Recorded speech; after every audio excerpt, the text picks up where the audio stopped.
Applying textures to your 3D prints can not only totally enhance the look of your parts, but also hide seam lines, add functionality like a grippy surface, and even add strength. But adding them to your parts so far either was very limited with a fuzzy skin option in your slicer or required special and sometimes really expensive software. And in terms of free options, there is Blender, but I simply was too lazy to learn it for proper texturing. So I made my own tool. That's, in my opinion, the best web-based tool available today. And I want to share it with you. It's super easy to use, free, it's open source, doesn't require an account, and runs completely locally in your browser. Let's find out more. Guten Tag everybody, I'm Stefan and welcome to CNC Kitchen. No.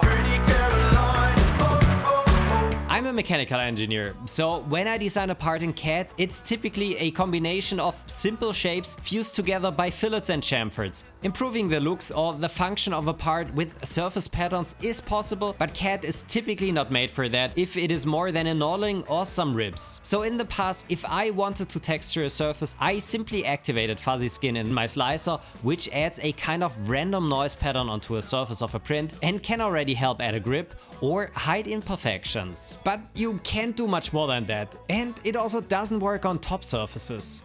A few years ago, I already made a video about a tool within the Idea Maker slicer that allowed you to add real displacement textures onto your part for some really nice effects. But these days, barely anyone uses that slicer anymore. No other slicer has implemented something similar, and the capabilities were also pretty limited. But instead of applying the texture within the slicer, there are also ways to add them onto a mesh in a dedicated tool. One such tool is, for example, 3matic from Materialize, but that costs thousands of dollars. Then there is Formlabs, who also implemented a really nice tool in their preform slicer a while ago, but you can't export textured STLs from it anymore, so you can only use it if you're printing on a Formlabs machine. They also have a web-based texture engine, but you need a Formlabs account to access it, and even then it's pretty limited. And then there's Blender, which is obviously great at editing meshes and adding textures, but my mind, trained on parametric CAD, finds it really hard to get into. I opened it, watched half a UV unwrapping tutorial, got completely lost and closed it again. So I did what anyone does these days who dips their toes into Agentic coding. I decided I just built the mesh texturing tool that I always wanted. Say hello to Bump Mesh, an easy to use browser-based texturing engine to apply any texture you can imagine to your 3D prints. There's no tracking, no cloud, no account required. Everything runs in your browser, it's open source, and you can even use it for commercial prints completely free. If that doesn't deserve a like, I don't know what will. There are also no annoying ads, and the only promo you'll ever see is me occasionally mentioning cnckitchen.store if you want to support my work. So without further ado, let's jump into the tool, which you can find at bumpmesh.com. The layout is pretty simple. You mainly have a preview window on the left and a toolbar on the right. There's also a title bar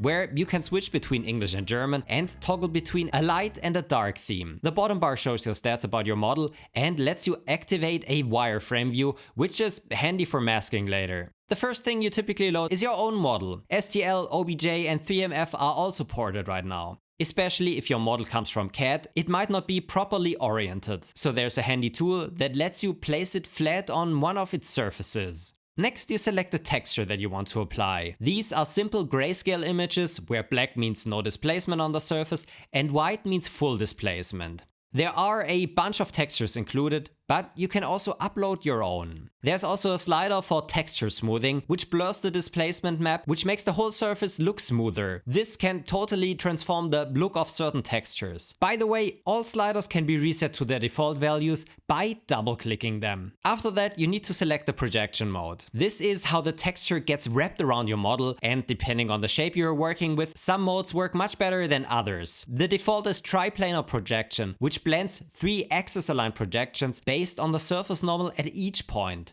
That sounds complicated, but the result is simple. The texture wraps seamless around most shapes without you having to do anything. For cylindrical objects like knobs or a bottle, there's a dedicated cylindrical mode that wraps the texture cleanly around the z-axis. For flat surfaces, you can simply use planar projections. Choosing the right mode matters more than you might think, and it always makes sense to play around with the options to find out what looks best. Depending on the projection mode you're using, there are borders where the textures from two different projection directions meet, and these can be quite sharp. The transition smoothing slider adds a fade at those borders, though it does create slightly overlapping regions, so it needs to be tuned to your taste. Texture depth defines how much the surface of your model gets deformed. The slider also lets you use negative values to invert the displacement image. And if plus or minus 2 mm aren't enough, you can even just type in a bigger value. By default, textures always go outward, which increases the volume of your part slightly and might cause overlaps. If you don't want that, you can activate symmetric displacement. Now 50% gray in the texture means no movement at all, darker values push the surface inward, and bigger values push it outwards. My early beta testers also told me that it was hard to judge the amplitude just from a number, so I added a 3D preview. This actually applies the displacement texture to the model in the viewport. It's not 100% identical to the exported result, but it's close enough to dial in your settings visually. The transform section manipulates the size and position of the texture. Scale is the one you'll probably use most. It simply tiles the texture larger or smaller. By default, proportions are locked, but if something looks distorted, you can adjust U and V separately. Offset moves the texture around and rotation tilts it.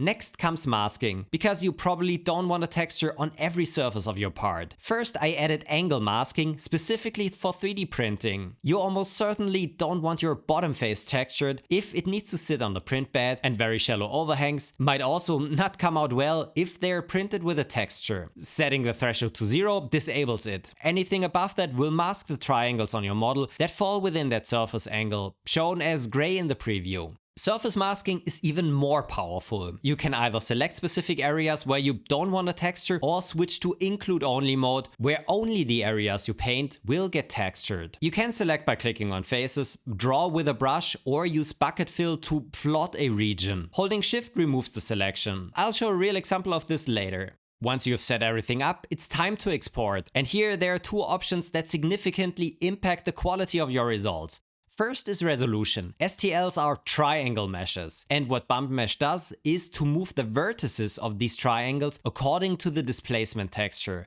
But a raw STL can be very coarse. The default cube only has 2 triangles per side, so there's no way to capture any texture detail by just moving the 4 corner points. That's why bump mesh first subdivides the mesh into often millions of smaller triangles. The resolution slider defines the maximum edge length of those triangles. The default usually works, but if you have a large model with fine texture details, you might want to lower that value. That subdivision step generates a lot of triangles, which makes the file huge and slicing slow. So I also implemented a decimation step before the final STL is written. This is very similar to what Simplify does in Prusa Slicer or Bamboo Studio. It merges flat areas where you don't need a lot of details. 750,000 triangles is the default, which is high, but is still a number slicers can typically work with. If processing time doesn't matter to you and you want smaller files, you can even significantly reduce that number with only a minimum impact on quality. Generally speaking, you get the best results with a low resolution number, but at some point the model just gets too large to process, so it's worth playing around with the values. As always, try the defaults first. They're usually not so bad.